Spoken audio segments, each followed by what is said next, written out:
Jambo mtazamaji, na karibu tena kwa kipindi kingine cha ushauri wa jamii. Na leo tunaongea kuhusu maendeleo. Na kitu kimoja ambacho tunaenda kuzungumzia kuhusu maendeleo ni vile maendeleo huanza. Na tunapofikiria habari ya maendeleo, tunaongea juu ya kitu kinaitwa change. Okay? Kuna mtu mmoja alisema, we are the change that we want. Okay? Katika Biblia, tukiangalia vizuri, Biblia ilipangwa katika vipindi vinne.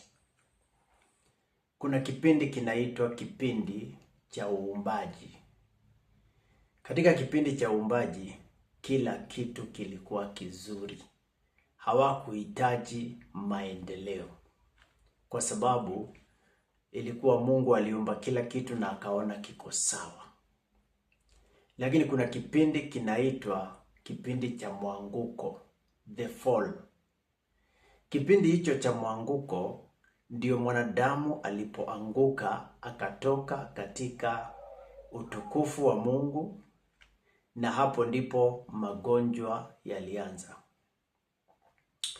Hapo ndipo umaskini ulianza. Hapo ndipo uadui ulianza. Hapo ndipo magumu ya maisha yalianza. Na hapo ndipo ujinga ilianza, na kutoaminiana ilianza hapo katika kipindi kinaitwa cha mwanguko. Na kipindi hicho cha mwanguko kimekuwa duniani kwa miaka zaidi ya 2000. Na Mungu akaanza kufikiria, ninahitaji kutoa mtu katika kipindi cha mwanguko, nimuingize katika kipindi cha maendeleo. Kwa sababu akikaa katika hali ya mwanguko, kuna kifo pale. Kuna dhambi, kuna makosa, kuna uadui, kuna magonjwa, kuna chuki, kuna kutokuwa na usawa katika hali ya kufikiria, kuna laana, kuna mapigano. Mungu akaona hizo vitu hazitaendelea kukaa pamoja na mwanadamu, kwa sababu zikiendelea, mwanadamu atafika mahali atamwangamiza mwanadamu mwenzake, na kwa hivyo mpango wa Mungu utaweza kuharibika. Na kwa hivyo Mungu akamletea mwanadamu sheria. Akampatia amri 10. Alipompa amri 10, mwanadamu akajaribu kulinda zile sheria. Akajaribu kuzitimiza, lakini ikashindikana. Mungu akamwonyesha mwanadamu ya kwamba katika hali yake ya mwanguko, he cannot keep the law. Na ndio sababu nashangaa katika kila nchi kuna katiba. Na katiba ndio ile sheria ambayo huwa inalinda watu. Katika nchi hii, katiba inasemekana is the sovereign. Ndio inaongeaga vile watu wataishi, ule uhuru watu watakuwa nao, na ile hukumu watu watakayoipata wasipokaa kulingana na katiba. Kuna nchi moja ya ng'ambo inaitwa Finland. Tulipokuwa tunasoma, tulikuwa na mwalimu mmoja wa kutoka Finland, na alituambia, kama wewe ni wa kutoka Finland, kama venye unaitwa ukiwa umetoka Kenya unaitwa a Kenyan, basi ukiwa umetoka Finland unaitwa Finnish. Akatuambia, I am a Finnish but I'm not finished. Huko Finland tuliambiwa huwa wako na siku moja katika mwaka ya kuvunja sheria. Lakini kwa sababu watu wamefundishwa kulinda sheria kila siku katika mwaka, hata hiyo siku ya kuvunja sheria huwa wanashindwa. Hiyo ni nchi ambayo imeendelea. Tukiongea juu ya maendeleo, tunakuta ya kwamba kuna nchi zinaitwa developed, nchi zilizoendelea, na kuna nchi zinazoendelea. Sisi hapa Afrika tunaitwa developing countries, lakini nchi za ughaibuni huko wanaitwa developed countries. Lakini tunataka kuangalia maendeleo kulingana na mtazamo wa kibiblia. Mungu aliona mwanadamu hawezi hifadhi sheria, na ingawa katiba karibu zote ziko na misingi katika Biblia, watu wameshindwa na kuzitimiza, na kutokana na hapo kukajengwa ambao watu watafungwa kwa sababu ya kuvunja sheria. Na ingawa mwanadamu amejaribu sana kutimiza sheria, imeshindikana, kwa sababu tatizo la mwanadamu ni kubwa ambalo haliwezi suluhishwa na sheria. Kwa sababu mwanadamu ako katika hiyo state inaitwa fallen state, hali ya mwanguko. Na ukisoma, kuna somo katika theology linaitwa hamartiology. Hamartiology ni somo linashughulikia mambo na dhambi, na linasema we are not sinners because we sin, but we are sinners by nature. Watu hawavunji sheria, hawakui wenye dhambi kwa sababu ya kuvunja sheria, lakini ni wenye dhambi ndio sababu huwa wanavunja sheria. Kwa sababu kulingana na Biblia, dhambi ni kukosa kuitimiza sheria. Na Mungu alisema katika amri 10, ukivunja moja umevunja zote, kwa sababu yule aliyezitoa ni mmoja. Sasa unakuta kuna watu wanatukuza siku moja, wanasema lazima uabudu siku fulani, lakini hapo katikati unakuta hawaheshimu wazazi. Hapo katikati wanalitumia jina la Mungu bure. Katika hiyo wiki unakuta wamedanganya, wametamani, wameua, lakini wanatimiza ile siku moja ya ibada. Mungu anataka kama unatimiza, utimize zote.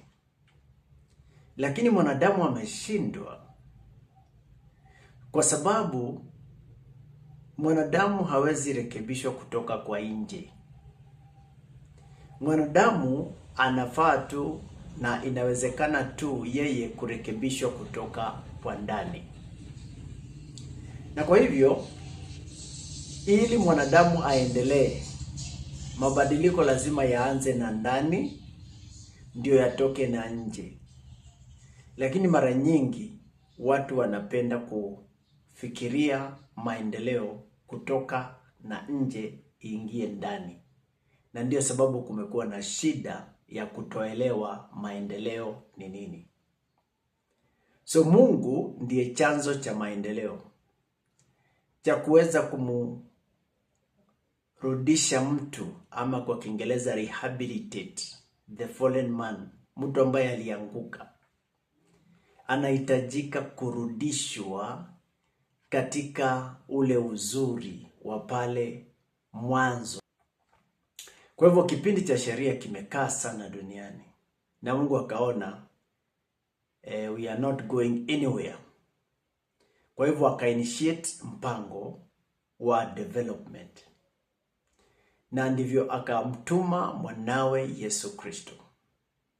Akajua hapa duniani kinachomzuia mwanadamu kuendelea ni kwa sababu hajui upendo ni nini.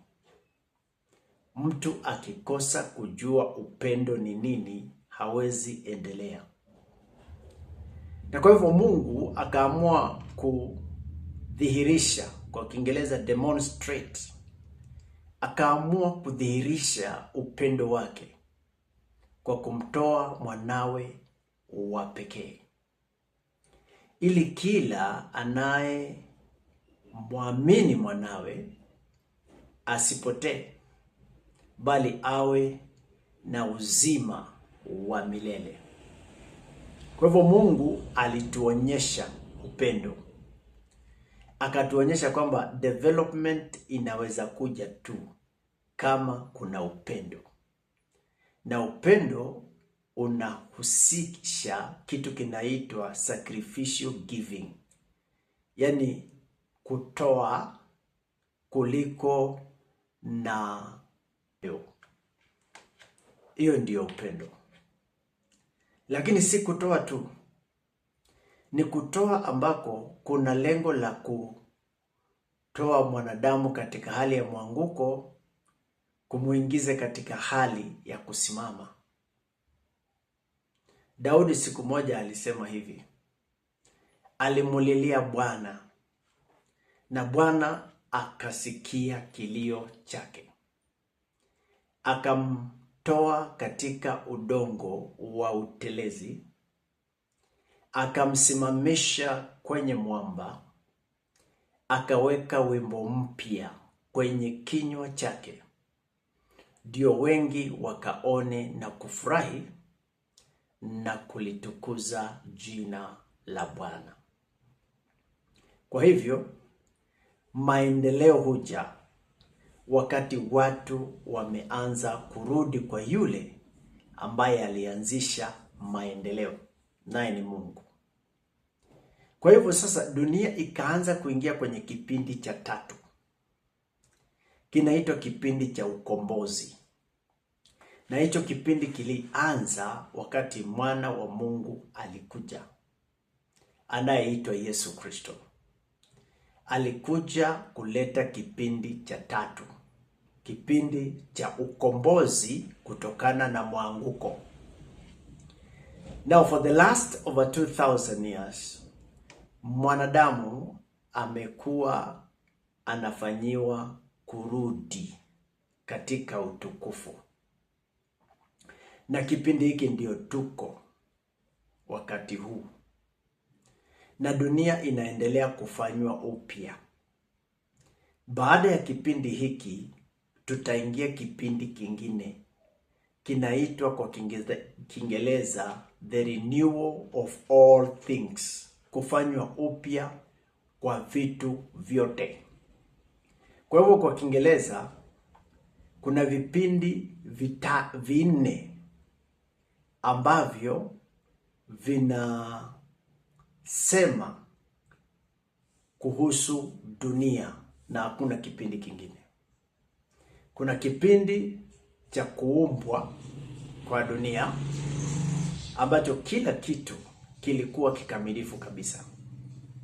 Kuna kipindi cha pili kinaitwa kipindi cha mwanguko, wakati mwanadamu alifanya dhambi, akaharibu uhusiano wake na Mungu, akaharibu uhusiano wake na yeye mwenyewe, akawa anaweza kujichukia na kujisulubisha na kujiua. Akaharibu uhusiano wake na mwanadamu mwenzake, akaharibu uhusiano wake na mazingira. Na sasa wakati Mungu amekuja kwa kipindi cha tatu, kinaitwa kipindi cha ukombozi. Katika kipindi hiki cha ukombozi kuna mambo manne Mungu anafanya. Jambo la kwanza Mungu anafanya ni kumrudisha mwanadamu katika uhusiano wake na yeye. Uhusiano wa Mungu na mwanadamu uko vipi? Uko hivi ya kwamba mtu anaweza kuanza kusikia sauti ya Mungu ikinena na yeye katika moyo wake, kwa sababu hayo ndiyo yalikuwa yakiendelea katika shamba la Edeni. Yaani hadi pale utakapoanza kusikia Mungu akinena na wewe, bado maendeleo yako ya kiroho yako mbali sana. Jambo la pili, Mungu ako katika harakati ya kumwezesha mwanadamu kujipenda. Na ndiyo sababu alisema mpende jirani yako kama vile unavyojipenda mwenyewe. Amekuja kutudhihirishia the personal love ambayo ina involve self care. Unajitunza, unakula chakula kizuri, unalala usingizi mzuri, unashare problem zako na watu, unazishughulikia, una take action. Yani unakataa kuwa gandamizi la mazingira. Mazingira yanaacha kukugandamiza kwa sababu wewe tayari unajijua na unajua kupambana na hali zako. Alafu Mungu ako katika harakati ya kurudisha uhusiano wa mtu na mtu mwingine. Na jambo la 4 Mungu ako katika harakati ya kufanya ni kufanya upya mazingira. Kwa hivyo baada ya kipindi hiki, kama nilivyosema, mambo yatakuwa mazuri, mapya, na tutaingia katika enzi ingine wasomi wanaita utopia. Katika hiyo enzi kila kitu kitakuwa kizuri kabisa. Na ndio Yesu alisema hivi, na hii injili ya ufalme itahubiriwa kwa kila kiumbe kwa ajili ya ushuhuda, na hapo mwisho utakuja. Lakini ukiangalia vile dunia inaenda, saa ingine huenda usielewe ni kitu gani kinaendelea. Kwa sababu unasikia tetesi za vita, ukiangalia unaona watu wanachukiana, wanauana, wanakasirikiana, watu wenye kinyongo ni wengi, watu wenye hasira ni wengi, watu wenye wivu ni wengi. Unakuta hata watu wenye laana ni wengi, watu wenye magonjwa ni wengi, wasiojipenda ni wengi, na unaanza kufikiri ya kwamba dunia haina namna. Sababu moja Mungu huchagua viongozi ni kwa sababu ya kumwezesha kukamilisha programu yake kwa hii dunia. Kwa sababu Mungu alipomuumba mwanadamu, alimpatia dunia aitawale. Alisema, let us make man in our own image and likeness, and let them have dominion over the birds of the air, the beasts of the field, and over everything that is creeping on earth, and over the fish of the sea. Kwa hivyo Mungu alimuumba mwanadamu aitawale dunia. Na sasa ukiangalia, mwanadamu ameitawala na ameitiisha. Lakini mwanadamu hakuumbwa amtiishe mwanadamu mwenzake. Na ndiyo sababu unakuta huwa tunaunganishwa na katiba. Hatuwezi kuunganishwa na mtu mmoja fulani. Kwa hivyo Mungu hujichagulia viongozi kwa sababu ya kuweza kukamilisha mpango wake huo wa kuwezesha kurudisha watu kwake, wa kuwezesha kurudisha watu kwa wao wenyewe, kuwezesha kurudisha watu kwa watu wenzao, na kuwezesha kurudisha watu kwa mazingira. Kwa sababu saa zingine watu wanaweza haribika sana. Katika Biblia Marko 5 kuna story ya bwana mmoja ambaye maisha yake yalikuwa yamezambaratika. Huyu bwana alikuwa amewezwa sana na msongo wa mawazo. Alikuwa anavua nguo, anakimbia huko kwa milima, anachukua mawe, anajikatakata, na anakesha kulia huko kwa milima. Nywele yake ikakuwa ndefu, ikakuwa chafu. Akawa watu wakipita karibu na mahali anakaa, anawapiga. watu wao walimshika, wakamfunga na minyororo mikali kama vile pingu. Lakini kila alipofungwa alizikata. Ikawa ni shida kubwa kwamba hakuna mwanadamu anaweza kumsaidia. Alikuwa anaishi mahali panaitwa Gadalin. Siku moja Yesu amemaliza mkutano pande ya Galilaya. Ameambia wanafunzi wake tuvuke twende ng'ambo. Wamekwenda hiyo ng'ambo. Walipofika tu, huyu bwana ambaye alitamani sana kuwa na maisha tofauti, lakini wanadamu hawangeweza kumsaidia, akakimbia mahali Yesu alikuwa. Akaanguka miguuni pa Yesu akamwabudu. Yesu akajua hali aliyokuwa nayo mtu huyu sio hali ya kawaida. Ni kwa sababu alikuwa ameingiliwa na roho chafu. Na ile roho chafu ikawa hamna njia ingine ambayo inaweza fanyiwa ndio mtu huyu apone isipokuwa kutolewa. Na Yesu akauliza ile roho, unaitwa nani? Ikasema naitwa Legioni, kwa sababu tuko wengi. Walikuwa zaidi ya 2,000. Na Yesu akawaambia watoke. Wakamsihi sana asiwatoe nje ya mji ule. Basi Yesu walipomsihi sana akawatoa, lakini wakaomba waingie kwa nguruwe. Yesu akawaambia basi endeni muingie kwa nguruwe.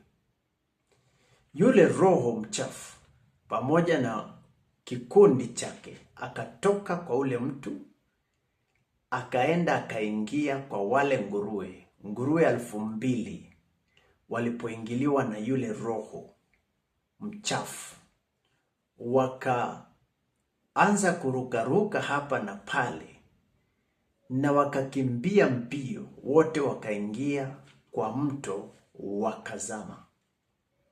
Na yule mtu akili yake ikarudi, akavaa mavazi mazuri, akakula chakula na akatamani kufuatana na Yesu kama vile watu wengine walikuwa wanafuatana na Yesu. Lakini Yesu akamwambia, usinifuate. Uko na watu wenu. Nataka urudi huko kijijini kwenu kwa watu wenu, ukawaambie ni mambo gani makuu aliyokutendea Mungu. Basi watu walipoona anarudi ni msafi na anahubiri kwao, ndio wakajua maendeleo huanza na Mungu. Na kwa hivyo kuna wakati mimi huwa ninaona watu wanafanya campaign. Na wakifanya campaign wanaongea juu ya maendeleo. Na ile kitu watu wanaita maendeleo, wanaweza kuongea juu ya maendeleo kama masomo, wanaongea juu ya maendeleo kama barabara, wanaongea juu ya maendeleo kama kazi, wanaongea juu ya maendeleo kama afya. But the problem is deeper. The problem is deeper. Vile watu wanajaribu kuongea juu ya maendeleo, unaweza kuta mmoja anaongea juu ya maendeleo vile ndio aweze kuwin roho za watu wamchague awe kiongozi wao.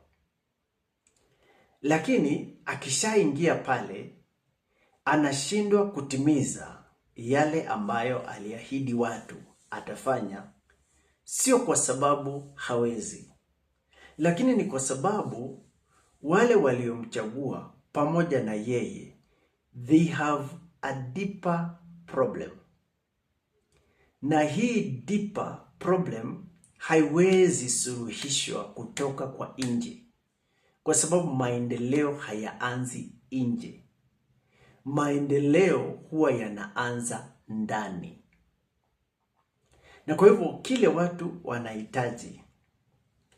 wanahitaji kubadilika kwa ndani. Huyu mtu roho chafu ilipomtoka, hakuhitaji elimu zaidi, hakuhitaji mambo zaidi ya kile kilichotendeka.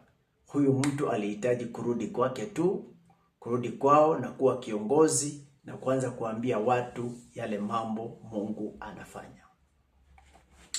Kwa hivyo kwa hii dunia, katikati ya watu na ndani ya watu kuna kutokuwa na usawa ambao uliingia ndani ya watu wakati mwanguko ulitokea. Wakati mwanguko ulitokea, Shetani naye alituma roho zake chafu zikaingia ndani ya watu, na wakawa watu sasa hawajiongozi wao wenyewe, wanaongozwa na roho iliyo chafu. Na hiyo roho chafu ikawa ndio inawasababisha kuchukiana, kutukanana, kurudisha maendeleo nyuma, kurogana, kupigana, kuuana. Ikawa tunaweza jaribu kuwawekea ulinzi, lakini bado wana mambo yao wanafanya yanachangia wao kuingia katika shida zaidi. Kwa hivyo mimi nina advocate for change, lakini nasema hivi, change itatoka ndani. Na ndiyo change itoke ndani, pana haja sana ya watu kuincorporate katika mafundisho yao, katika elimu yao inayoitwa elimu ya shule, kuwe na somo linalofundishwa juu ya change.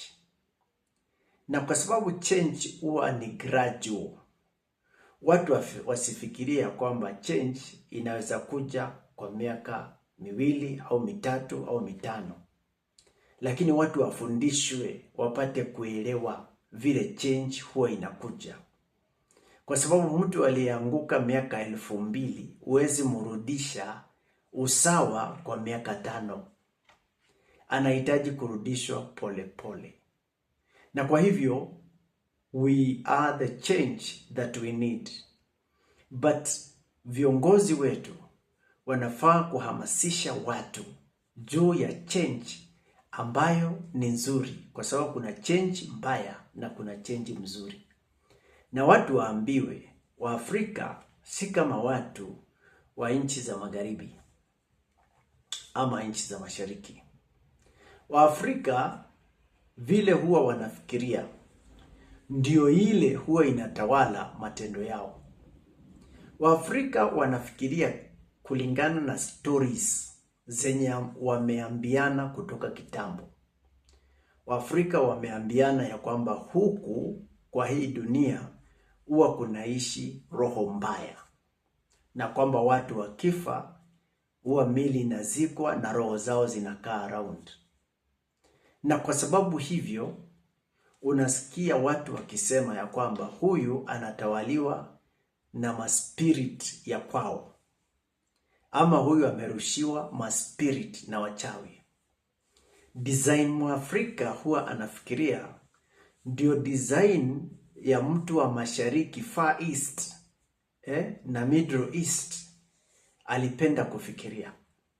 Lakini tofauti sana na watu wa West, kwa sababu watu wa West wao hufikiria ya kwamba mwanadamu anaishi nchi yake na spirit zinaishi nchi yake. Na ndio sababu wa kila kitu wamefanya ikakuwa science. Lakini sisi lazima tuwe kama sisi. Hizo story tumeambiana for over 2000 years haziwezi badilika baada ya miaka 5 ama miaka 20. Zitabadilika polepole, lakini tuanze story mpya. Na story mpya ni story ya kusema ya kwamba si lazima tuamini kwamba spirit zitatutawala. pana haja ya kuamini yuko moja ambaye huwa anatiisha spirits na anaitwa Yesu Kristo. Ndiye yule alifukuza zile spirits zilizokuwa zinatawala ule mtu aliyekuwa na spirit over 2000. So we need to bring Jesus to schools. We need to bring Jesus to the community. We need to bring Jesus to the offices, because he is the only one who will help us in introducing every other kind of change that we are talking about. Bila msaada wake utafundisha watu, lakini hizo spirit zitawarudisha nyuma tu. Lakini yeye Yesu alisema, I am the light of the world. Light of the world ni kwamba yeye ndiye huingia katika mawazo ya watu, wakaona mambo tofauti na vile walikuwa wanayaona kabla hajaingia ndani yao. Tena yeye alisema, I am the way. Neno hilo the way kwa lugha ya Greek linaitwa metaodos. Metaodos inamaanisha kwamba yeye ndiyo method iliyo juu ya method zingine zote. Kwa hivyo hamaanishi ya kwamba yeye ndiye njia kama watu wengi wanavyofikiria njia kama barabara. Lakini anaposema yeye ndiye njia kwa lugha ya Greek inamaanisha yeye ndiyo method ya kufanya mambo. So method ya kuleta change, if you are a leader, method ya kuleta change kwa community yako, utahave kujuana na Yesu. Kwa sababu yeye ndiye mwenye dunia na alifanywa na Mungu kuwa judge, ndio akupee ujanja wa vile utaweza kutawala watu, akupatie mwangaza, akupatie method. Naona? Na Yesu pia alisema ndiyo kuna spirit inakaa kwa hii dunia na huwa inatumia uongo, huwa inadanganya watu katika mawazo yao, ndio waamini kile ambacho ni kibaya kuwa ni kizuri. Mwenye kuumba dunia alisema hivyo, kwa sababu Biblia inasema kwamba dunia haikufanyika pasipo yeye, na wala pasipo yeye hakuna kitu chochote kilichofanyika. Kwa hivyo yeye anajua kuna spirit huwa inakaa kwa hii dunia, na kazi ya hiyo spirit ni kudanganya watu, kuwaambia kile kibaya ndio kizuri. Na hiyo spirit inafaa kushughulikiwa, kwa sababu isiposhughulikiwa, Yesu alisema ikitokea huwa inaua, ikitokea huwa inaharibu mambo, ikitokea huwa Kwa hivyo hiyo spirit inafaa kushughulikiwa, na mwanadamu hawezi kuishughulikia kwa njia ya sheria. Hiyo spirit ushughulikiwa na Yesu akiingia katika system. Na kwa hivyo, mpendwa mtazamaji wangu naye nisikiliza, ningependa kukuomba umtukuze Yesu katika maisha yako. Kiongozi mwenzangu naye nisikiliza, exalt Jesus in your life. Muinue zaidi katika maisha yako. Watu wengi wanapenda kusema tu tungependa viongozi wa kanisa watuombee, but nataka wewe ufanye relationship yako na huyu Yesu personal. Kwa sababu kama si personal, maombi za watu wengine hazitakusaidia. But kama relationship yako na Jesus ni personal, utakuwa unamuomba sikia. Hautahitaji kwenda mbali kutafuta nguvu. Kuna watu katika nchi zingine kutafuta nguvu za kutawala watu, lakini Yesu ni mwenye nguvu zote. Na ukiwa na uhusiano na yeye, kuna mambo mawili atafanya. Number 1, atakuposition katika ile laini alikuumba uje uifanyie kazi kwa hii dunia. Number 2, atakupatia mamlaka katika hiyo line ya kuweza kutiisha kila kitu ambacho kinahitaji kutiishwa katika hiyo line. Bila Yesu utaishi maisha inaitwa ya kubahatisha. Maisha ya kubahatisha ni mabaya kwa sababu haujui kizuri ni kipi, hujui ni wakati gani Mungu amependa. Mimi huona watu wanatoa sadaka. Mimi pia hutoa sadaka. Lakini baraka huja wakati uko. Wasomi siku hizi wanatumia neno linaloitwa aligned. wakati umeingia katika mpango wa Mungu. Ukitoa sadaka ukiwa nje ya mpango wa Mungu, huenda ile sadaka ikakosa kufanya kazi. Kwa hivyo fikiria kuingia katika mpango wa Mungu, na mpango wa Mungu kwa mwanadamu ni Yesu Kristo. Umpokee awe Bwana na Mwokozi wa maisha yako. Kuanzia hapo maendeleo yatakuja. Basi ninakuacha kwa neno hili. Yesu ako hai na anakujua, na maandiko matakatifu yanasema kila ulimi utakiri na kila goti litapigwa, ya viumbe vyote vilivyo mbinguni kwa Mungu, viumbe vyote vilivyo chini katika dunia, na viumbe vyote vilivyo chini ya dunia zitakiri ya kwamba Yesu ni Bwana. Napenda uwe wa kwanza kumkiri kuwa Bwana, na umchukue katika light ya mimi sijakuja kuhubiri dini, nimekuletea Yesu. Kama watoto wako waliendea dawa, vichwa vikawa vizito na walisoma, wapatie Yesu, atawabadilisha. Yeye ndiye hubadilisha maisha ya watu. Alibadilisha maisha ya muuaji mmoja mbaya sana anaitwa Saul. Kambadilishia jina na akawa mhubiri mkubwa na mzuri. Leo Biblia imeandikwa ya vitabu 13. Ni yeye aliongoza katika kuandika. Kwa sababu gani? Kwa sababu alikutana na Yesu. Yesu ndiye chanzo cha maendeleo. Basi umuite Yesu. Na ukimuita, usimuite tu, lakini mkaribishe katika maisha yako. Ukimkaribisha, atakuponya. Ukimkaribisha, atakuwezesha katika kampeni zako za kuleta maendeleo. Atakuongoza katika uongozi wako. Atakuongoza katika biashara yako. Atakuongoza katika elimu yako unayofundisha watu. Na ataweka kibali, utakubalika kwa watu. My challenge to you, usitegemee Yesu wa watu wengine. Mpokee huyu Yesu. Kuna watu wanainua maombi sana. They are all the time asking for prayers. But it is not the prayer that you need. You need Jesus.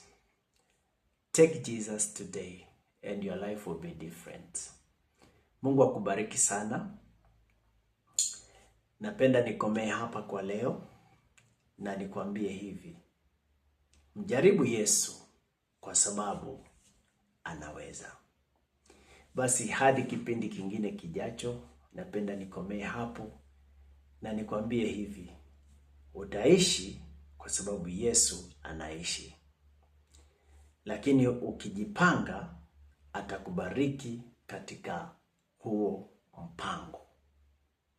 Basi kumbuka kusupport kipindi hiki kwa kulike, kwa kushare na kwa kusubscribe. Na hadi kipindi kingine kijacho, ni mimi wako mwalimu umpendaye, mwalimu na mshauri wa jamii. Mungu akubariki na Yesu akuhifadhi hai mpaka tutakapokutana tena.